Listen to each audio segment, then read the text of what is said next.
इसीलिए जब अहमद को यकीन हो गया कि मैं काम को अधूरा छोड़कर आने वाली नहीं, तो वो लिहाफ में बैठा मूंगफलियां खाता रहा। फिर ना जाने उम्मीदी और ना उम्मीदी में खर्राटे लेने लगा।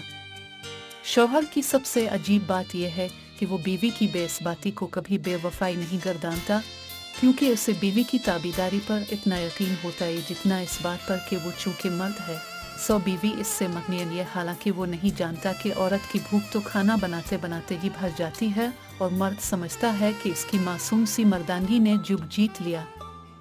जब मैं काम खत्म करने के करीब थी और झाड़ों का आखिरी राउंड लगाकर उठने वाली थी, तो एक नीले रंग का लिफाफा मेरी नजरों में उलझ गया। इस लिफाफे पर मेरा नाम और मैके का एड्रेस तहरीर था।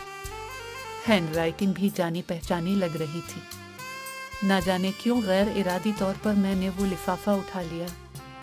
दोपट्टे के कोने से लिफाफे को साफ करने